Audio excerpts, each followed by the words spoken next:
చిత్రోదయ స్వాగతం మిత్రులారా. ఈరోజు వాయిదాలోనండి నేను ఎప్పటి నుంచో మాట్లాడదాం అనుకుంటున్న టాపిక్ అండి. భార్యాభర్తల మధ్యలో ఒకరు కండిషన్ పెడతారు. ఎలా అంటే, నాతో కలిసి జీవితం కొనసాగించాలి అంటే మీరు చేస్తున్న ఉద్యోగం వదిలేసి వచ్చేసేయండి, లేక మీరు ఉద్యోగం చేస్తున్న సిటీ వదిలేసి వచ్చేసేయండి. ఇలాంటి సందర్భాల్లో నిర్ణయం తీసుకోవడం చాలా కష్టం. బికాజ్ అప్పటికి మీ మధ్యన ఒక రకమైన హీట్, ఒక రకమైన మిస్కమ్యూనికేషనో, లేకపోతే అసలు కమ్యూనికేషన్ జీరో కమ్యూనికేషనో, అప్పటికి గొడవలు అవ్వటమో, ఈగో హర్ట్ అయిపోవడం అని జరిగి ఉంటాయి. అలాంటి టైంలో నిర్ణయం తీసుకోవడం చాలా కష్టం. ఎలాంటి కండిషన్స్ పెడుతున్నారు, ఆ టైంలో ఎలా నిర్ణయం తీసుకోవాలి, నేను చూసిన కేసెస్ ఏంటి, దీని గురించి మాట్లాడుకుందాం. చాలామంది జీవితాల్లో చూసామండి. రీసెంట్గా ఒక భార్యాభర్తల మధ్యన ఇలాంటి పరిస్థితి ఏర్పడిందండి. అది భార్య అయినా భర్త అయినా ఇద్దరూ ఫేస్ చేస్తారు. ఒక జంట విషయంలో ఆయన పూణేలో ఉద్యోగం చేసుకుంటున్నారు. అతని భార్య వాళ్ళ పుట్టినిల్లు హైదరాబాద్లో ఉందండి. ఆవిడ పుట్టిల్లు హైదరాబాద్లో ఉంది. పెళ్ళైన కొన్నాళ్ళకి, అంటే కొన్నేళ్లకి తర్వాత ఆల్ ఆఫ్ ఎ సడన్ వాళ్ళిద్దరి మధ్యన ఏదో మనస్పర్ధలు, చిన్న చిన్న మనస్పర్ధలు అండి. ఆ విషయంలో గొడవపడి రాలా. ఒక పండగ టైంలో నువ్వు రమ్మంటే తను నాకు రావటం కుదరదు, సెలవు లేదని చెప్తే అమ్మాయి పుట్టింటికి వచ్చింది. వచ్చిన తర్వాత కొన్నాళ్ళు కమ్యూనికేషన్ కట్ అయిపోయింది. అంటే మెసేజ్లు కానీ కాల్స్ కానీ లేవు ఇద్దరికి. అలా ఒక 4 నెలలు అలా అయిపోయిన తర్వాత వాళ్ళు అమ్మాయి తరఫు వాళ్ళు ఉన్నటువంటి పంచాయతీ పెట్టారు. వాళ్ళని అబ్బాయి తల్లిదండ్రులని పిలిచి అబ్బాయిని పిలిచి పంచాయతీ పెట్టారు. ఇక్కడ వాళ్ళు చెప్పిన పాయింట్ ఏంటంటే అండి, అమ్మాయి అక్కడ పూణేలో అడ్జస్ట్ కాలేకపోతుంది, ఇక్కడైతే పేరెంట్స్ దగ్గరగా ఉంటారు, వాళ్ళ సపోర్ట్ దొరుకుతుంది కాబట్టి అబ్బాయిని పూణేలో జాబ్ వదిలేసి హైదరాబాద్ షిఫ్ట్ అయిపోమని కండిషన్ పెట్టారండి. అతని వాదన ఏంటంటే, నేను 8 ఏళ్ళుగా అదే కంపెనీలో జాబ్ చేస్తున్నాను, అక్కడ లీడర్షిప్కు నాకు కొంచెం నా క్యాపబిలిటీ ఏంటి, నేను ఏం చేయగలను ఏం చేయలేను ఇవన్నీ తెలుసు వాళ్ళకి. సో శాలరీ బాగుంది, ఎవ్రీ ఇయర్ హైక్ బాగుంది, ప్రమోషన్ లిస్ట్లో పేరుంది ఈ సంవత్సరం నాకు. బేసికల్గా అతను చెప్పేది ఏంటంటే కెరియర్ గ్రోత్ చాలా బాగుందని. అది కాక ఫ్రెషర్గా అతను కెరియర్ అక్కడ స్టార్ట్ చేశాడు కాబట్టి ఫ్రెండ్ సర్కిల్ అంతా అక్కడే ఉంది. పైగా ఈ మధ్యన ఇల్లు కొనుక్కుందామని కూడా ప్లాన్ చేసుకుంటున్నాం. ఈ టైంలో ఎందుకు ఇది? పైగా ఇప్పుడు హైదరాబాద్ వస్తే ఇక్కడ జాబ్ ఎత్తుక్కోవడం అదో పెద్ద పాన్ అయితే, వచ్చిన తర్వాత మళ్ళీ దాంట్లో ప్రూవ్ చేసుకోవాలి కదండి. అసలు జాబ్ ఎత్తుక్కోవడం, దాంట్లో ప్రూవ్ చేసుకోవడం అంటే తెలిసే వాళ్ళకి ఏమో తెలియదు మరి నాకు. అదంతా టైం పడుతుంది, మళ్ళీ 1-2 సంవత్సరాలు టైం పడుతుంది. కావాలని ఎందుకు బాగున్నదాన్ని పాడు చేసుకోవడం అని అతని వాదన. పైగా ఏం చెప్తాడు, మాకు పిల్లలు లేరు, ఆవిడేం ఉద్యోగం చేయట్లేదు, ఇంటి పనులు చేయడానికి ఆల్రెడీ మెయిడ్ ఉంది, ఇంకేం సపోర్ట్ కావాలి అంటే అమ్మాయి ఉంటుందంటే ఎమోషనల్ సపోర్ట్ కావాలట. అక్కడ పంచాయతీ సెటిల్ అవ్వలేదండి. పూణే నుంచి వస్తావా నువ్వు అని అడిగితే అది అవదమ్మా అని చెప్పి వెళ్ళిపోయాడు ఆయన. ఆ ఒక్క పాయింట్ దగ్గర మొదలయ్యి వాళ్ళు దాదాపు 15 నెలలు వాళ్ళిద్దరి మధ్యన కమ్యూనికేషన్ లేకుండా అబ్బాయి అక్కడ ఉండిపోయాడు, అమ్మాయి అక్కడ ఉండిపోయిందండి. ఇప్పుడు కేసెస్ నడుస్తున్నాయి. ఇద్దరు విడిపోతున్నప్పుడు కనీసం విడిపోవడానికి దిక్కుమాలిన కారణం అన్నా ఉండాలి కదా, సరైన కారణం ఉండాలి కదా ఏదో ఒకటి. మీరు అనొచ్చు, అమ్మాయి ఎందుకు అడ్జస్ట్ అవ్వాలి, ఇక్కడ అబ్బాయి కూడా కొంచెం తగ్గొచ్చు కదా అని. సింపుల్ అండి, రీజన్ చాలా సింపుల్. ఎక్స్పెక్టేషన్స్ ఎవరివండి ఇక్కడ? కండిషన్ ఎవరు పెడుతున్నారండి? వాళ్ళే అడ్జస్ట్ అవ్వాలి. కొన్ని వదులుకుంటే కానీ కొన్ని రావు. నిజంగా హైదరాబాద్లోనే భర్తతో కలిసి లాంగ్ టర్మ్లో ఇక్కడే సెటిల్ అవ్వాలనుకుంటే అది సాధించే విధానం వేరే ఉంటుంది. ఇంతకు ముందులాగే ఆవిడ వెళ్ళి హ్యాపీగా ఆయనతో కాపురం చేస్తూనే అక్కడే ఉంటూనే బతిమాలి బామాలి ముద్దుగా ప్రేమగా చెప్తే వింటారు. లేకపోతే అబ్బాయి తల్లిదండ్రులు కూడా వాళ్ళు ఎక్కడో కరీంనగర్ దగ్గర, నిజామాబాద్ దగ్గర వాళ్ళు కూడా చెప్పొచ్చు, అత్తమామ మీకు మేము దగ్గరకు వస్తాం హ్యాపీగా, మీరు అస్తమాను రావచ్చు, లేకపోతే పండగలప్పుడు మేము రావచ్చు, మేము దగ్గర అవుతాం, ఇంత దూరం ఉండదని వాళ్ళతో చెప్పించవచ్చు. ఇలాంటి 100 రకాల మార్గాలు ఉన్నాయి. అట్ట కాదంటే అట్లా నువ్వు అదే పట్టుకుని కూర్చుంటే ఆయన ఏమంటాడు, అసలు అమ్మాయిది కాదు తప్పు, అమ్మాయి వాళ్ళ తల్లిదండ్రులది, వాళ్ళే చెడగొట్టారు అమ్మాయిని. నేనేమంటా అంటే అండి, ఖచ్చితంగా తప్పు అమ్మాయిదే. ఏమన్నా బొప్పండి, పెళ్ళయింది, 3 ఏళ్ళు మీతో కాపురం చేసింది హ్యాపీగా, మీరు ఎలాంటి వాళ్ళు తెలుసు, పోనీ ఏమన్నా తాగొచ్చి ఇంటి దగ్గర గొడవ అదేం లేవుగా. అమ్మాయి గురించి కూడా చెప్తున్నాడు అతను. ఏమంటే షాపింగ్కి వెళ్ళి డబ్బులు అది తగలేసే రకం కూడా కాదు, కేవలం వాళ్ళిద్దరి మధ్యన ఉన్నది మనస్పర్ధలు. ఒకరికొకరికి ఎలాంటి వాళ్ళో తెలియదా. అయినానండి, భార్యాభర్త ఇంచక్క అంత దూరంగా హ్యాపీగా ఉన్నారు కదా, కాపురం చేసుకోకి గూపుకోవడం అవసరం చెప్పండి. వాళ్ళు అక్కడ సరదాలు సంబరాలు పిక్నిక్లు ఔటింగ్లు అడిగేవాళ్ళు లేడు, రిస్ట్రిక్షన్ పెట్టేవాళ్ళు లేడు. ఎప్పుడైనా మాట అనుకుంటే మళ్ళీ సాయంత్రానికి కలిసిపోవచ్చు. ఎంతమందికో దొరకని లగ్జరీ అండి ఇది. అది వదిలేసుకుని ఇక్కడ పొట్టిల్లు, ఇటు పక్క తిరిగితే కుడి పక్కకు తిరిగితే పొట్టిల్లు, ఎడం పక్క తిరిగితే మెట్టినిల్లు. ఈ పక్కకు వచ్చి పడితే రేపటి నుంచి జుట్టు పట్టేసుకుని పొద్దున్న లేస్తే మా అత్త ఎలా ఉంది, మా అమ్మ ఎలా ఉంది, గోల. ఎందుకండి ఇందులోకి? ఎవరో ఏదో చెప్తే వినేసి ఇలాంటి కండిషన్స్ పెట్టడం అక్షరాల అమ్మాయి తప్పే. చెప్పేవాళ్ళు 100 చెప్తారు. అసలు వాళ్ళకి ఏమీ తెలియదండి. ఓకే, చేస్తున్న పని వదిలేసి, ఇప్పుడు ఈ అమ్మాయి వాళ్ళ ఫాదర్ ఉన్నాడు కదా, ఆయనకి వాళ్ళ తండ్రి నుంచి ఆస్తి వచ్చింది. ఈయన పొద్దున్న లేచి ఇవాళ బెల్లం పానకంతో గారెలు తిందామా పెసరట్టు ఉప్మా తిందామా ఆలోచించుకునే రకం. ఆయన ఆ ఉప్మా తినేసి హ్యాపీగా టీవీ చూసుకుంటూ కూర్చుంటున్నాడు. ఉద్యోగం మారడం అంటే, కొత్త చోట జాయిన్ అవ్వడం అంటే వాళ్ళకుండే కమిట్మెంట్సు, వాళ్ళ tensions, pressure, work timings, office politics అన్నీ తట్టుకొని ఒక ఎన్విరాన్మెంట్ సెట్ చేసుకుంటారు. దాంట్లో ఎదగడానికి ప్రయత్నిస్తూ ఉంటారు. అది వదిలేసి ఇంకో చోటకి షిఫ్ట్ అవ్వడం అంటే వీళ్ళేం చేస్తారు, పొద్దున్నే పెసరట్టు ఉప్మా తిని ఈ టీవీలో పాత సినిమా చూస్తూ తన చుట్టూ తాను తిరుగుతూ సూర్యుని చుట్టూ తిరుగుతుంటే భూమి మన కళ్ళు ఎందుకు తిరగట్లేదు అని ఆలోచించుకుంటూ ఉంటారు. అది పరిస్థితి. నేను మళ్ళీ చెప్తున్నా అండి, ఆ అబ్బాయి గనక ఆ కండిషన్కి ఒప్పుకుని హైదరాబాద్ వచ్చేస్తే, నిజంగా షిఫ్ట్ అయిపోతే రేపు నుంచి 100 పెడతారు. గురువారం నాడు గులాబ్ జామున్ తినాలి, శుక్రవారం నాడు సున్నుండలు తినాలి, ఖచ్చితంగా ఇలాంటి కండిషన్స్ పెట్టాలి, చచ్చినట్టు ఫాలో అవ్వాలి రేపు నుంచి అన్నీ. అదే చెప్పా. ఆ గొడవలు అలా కొనసాగుతున్నాయి. అఫ్కోర్స్ కేసెస్ దాకా వెళ్ళిపోయింది, ఇప్పుడు ఎవరు మాట వినరు అనుకోండి. నేను చెప్తున్నా అలాంటి ఇనీషియల్ స్టేజ్లో ఉంటే ఎవరికైనా హెల్ప్ అవుతుంది మీకు అని చెప్పి. ఇంకొక కేసు, ఒక అమ్మాయి, ఆమె 7 నెలల ప్రెగ్నెన్సీ అప్పుడు ఆవిడ పుట్టింటికి వెళ్ళారు. ఆ తర్వాత మెల్లిగా వాళ్ళ కాల్స్ కమ్యూనికేషన్ భర్తతో తగ్గిపోయింది. ఆ రోజు హ్యాపీ మార్నింగ్లు ఇవి కూడా పోయినాయి, గుడ్ మార్నింగ్ మెసేజ్లు కూడా పోయినాయి. ఆడికి ఒక బేబీ, ఐ థింక్ బాబు అనుకుంటా, పుట్టాడు. వాళ్ళు ఏంటంటే చూడ్డానికి కూడా రాలా. ఏవో మనస్పర్ధలు ఉన్నాయి సార్, చాలామంది ఇళ్లలో జరుగుతాయండి. ఇది ప్రతి ఒక్కరికి జరుగుతుంది. ఇట్లా బాబు పుట్టిన వాళ్ళు చూడడానికి రాలేదని చెప్పి ఇంట్లో పెద్దవాళ్ళు నచ్చ చెప్పారు. మరి బాబు పుట్టాక చూడడానికి కూడా రాకపోతే అలాగని చెప్పినా సరే వాళ్ళు రాలేదు. ఆ అమ్మాయి కూడా చూడబుద్ధి వేస్తుంది, ఒకసారి రమ్మని, పోనీ బాబుని తీసుకుని వచ్చేస్తానని చెప్పి మెసేజ్ పెడుతున్నారు. ఆవిడ కంటిన్యూస్గా మెసేజ్ పెడుతున్నారు. ఆవిడ కూడా ఉంటుంది కదా పంతం. కానీ మెసేజ్లు అయితే పెడుతున్నారు, కానీ దాన్ని అమల్లోకి తీసుకురావడానికి ట్రై చేస్తారు. తర్వాత కొన్నాళ్ళకి మళ్ళీ మాట్లాడుకున్నారు, వచ్చేసాయి. నేను అంటున్నాడు, లేదు నువ్వు వచ్చి తీసుకొస్తేనే నేను వస్తానని ఆవిడ. మొత్తానికి ఇద్దరు పంతాలకు పోయారు. ఒక రకంగా చెప్పాలంటే కలవడానికి పెద్దగా ప్రయత్నాలు ఏం చేయలేదు. ఆవిడ పెళ్ళైనప్పటి నుంచి కూడా ఆవిడ గవర్నమెంట్ జాబ్స్కి ప్రిపేర్ అవుతున్నారు. ఇప్పుడు ఈ బాబు పుట్టిన తర్వాత ఇంటి దగ్గర తల్లిదండ్రులు ఉంటారు, పెద్దమ్మాళ్ళు ఉన్నారు ఇంటి పక్కనే, వీళ్ళందరూ హ్యాండిల్ చేసి బాబుని చూసుకుంటారు కదా వాళ్ళు. ఈవిడ మీద ప్రెషర్ తగ్గి హ్యాపీగా గవర్నమెంట్ జాబ్కి ప్రిపేర్ అయింది. అలా దాదాపు 2 ఏళ్ళు 2.5 ఏళ్ళు దూరంగా ఉండిపోయారండి. అప్పుడప్పుడు మాట్లాడుకోవడం తప్ప మళ్ళీ కలవలేదు డైరెక్ట్గా ఒక్కసారి కూడా. ఈలోపు ఆవిడ చక్కగా ఇంట్లో కూర్చుని బాగా చదువుకొని ప్రిపేర్ అయ్యి గవర్నమెంట్ జాబ్ కొట్టేసింది ఆవిడ. నాకు జాబ్ వచ్చిందని హ్యాపీ న్యూస్ చెప్పింది ఆవిడ. అప్పుడు పంచాయతీ పెట్టారు. ఆ అమ్మాయి జాబ్ వదిలేస్తే అప్పుడు కాపురానికి తీసుకెళ్తా అని కండిషన్ పెట్టారండి.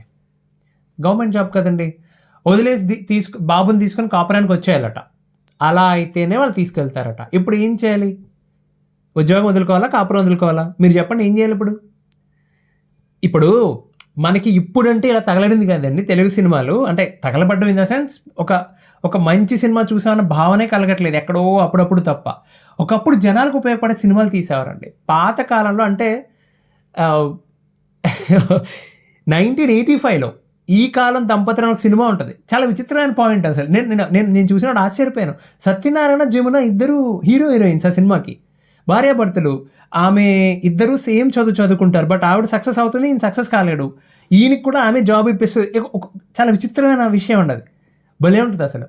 అట్లాగే ఇది ఎక్కడ న్యాయం అని చెప్పి ప్రభా మురళీమోహన్, మీరు చూడండి, మీ ప్రశ్నలన్నిటికీ సమాధానం దొరుకుతుంది ఈ సినిమాలో.